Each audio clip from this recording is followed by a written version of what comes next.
first episode in a three-part video series revealing the secrets to Rafael Lovato Jr.'s rise to victory as the #1 American Brazilian Jiu Jitsu competitor ever. Episode 1. American Glory. Rafael Lovato Jr. is America's most accomplished Brazilian Jiu Jitsu competitor. He consistently dominates the top-level competition and over again claims victory against the biggest names in Brazilian Jiu Jitsu. But it wasn't always that way. Rafael was born in Cincinnati, Ohio in June of 1983, and he has lived in Oklahoma City since he was 8 years old. Following the influence of his father, Rafael began studying martial arts when he first started walking. At the early age of 13, Rafael found his passion when his father introduced him to Brazilian Jiu Jitsu after learning about it through a Jeet Kune Do instructors conference. Rafael made a serious commitment to BJJ at the age of 15 and went on to fight and compete all through his teenage years, struggling as an American, living very far from any big-name Brazilian Jiu-Jitsu gyms, but eventually found his way to glory as he persevered through the challenges. And in August of 2004, shortly after turning 21, Rafael became the youngest American to receive a black belt in Brazilian Jiu-Jitsu at that time. In receiving his black belt, Rafael also helped accomplish another feat, as he and his father became the first American father and son Brazilian Jiu-Jitsu black belts. Rafael has secured his spot as the most decorated American Brazilian Jiu-Jitsu competitor through a long road of victory and defeat. Through the years, Lovato has often been the underdog against the much more seasoned Brazilian competitors dominating the scene. Rafael has developed a simple and effective system to win, with the odds stacked against him. He did this out of sheer survival. In 2007, Rafael became the first person to ever win the European Open, the Pan American Championships, the Brazilian National Championships, and the World Championships at the black belt level, all in the same year. He did this all by using a combination of his pressure passing system, as he was developing it, and hard-hitting submissions to confuse and dominate his opponents. Throughout his Brazilian Jiu-Jitsu career, Lovato had to develop a system that was simple and effective against the best guys.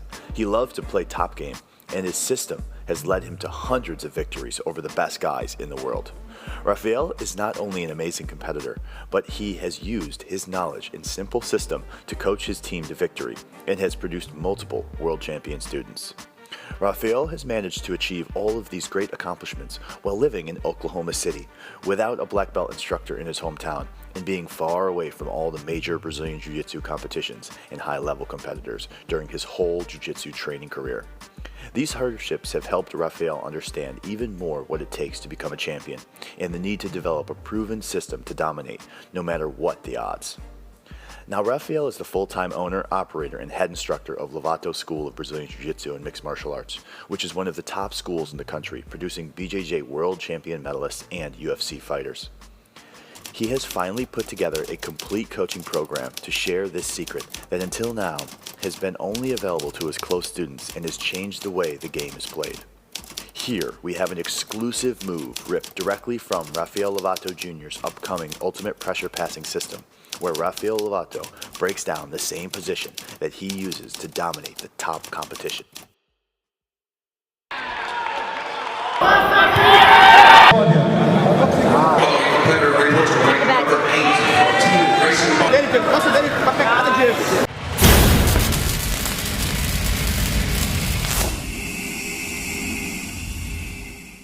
Alright everyone, let's look at our first option for passing the guard. This is going to be an X pass to side control. Alright, so we got into the place where we want to be. Alright, this is going to be where we're going to start all our passing from, right here.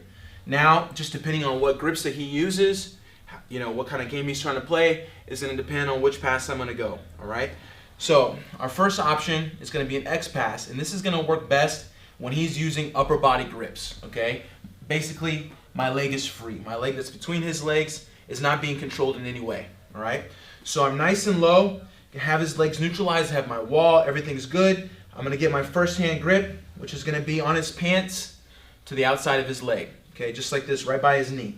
Alright, from here I'm going to start to raise up just a little bit, and I'm going to take a small step with my left foot. Alright, very small step. Alright, I want to make sure I don't step too far, bringing this leg next to his head when he could grab my leg and get underneath me. Alright, so just a small step to help me keep my base in balance, to help me kick this leg back.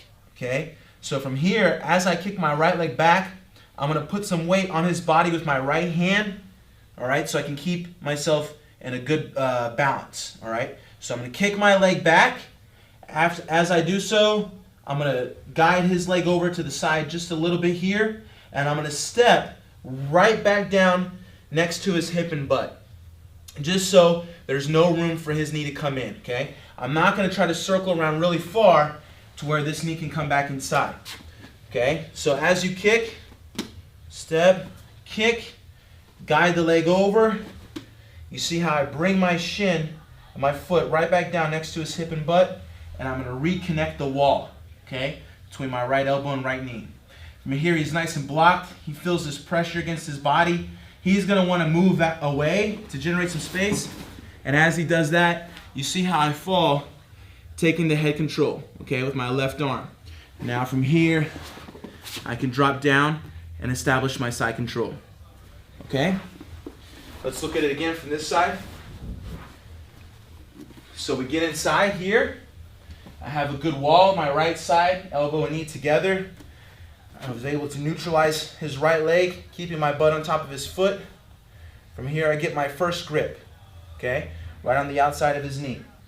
Now I'm going to start to sit up, take a small step with my left foot, kick my right leg back.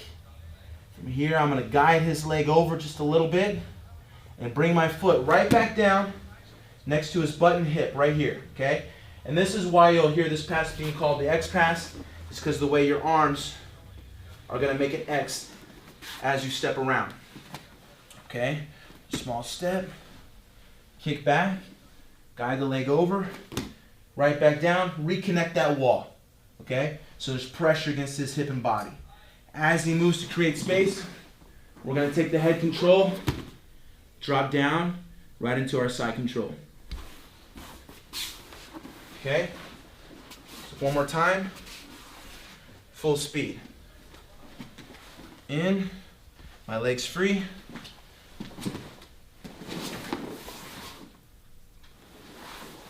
X pass to side control.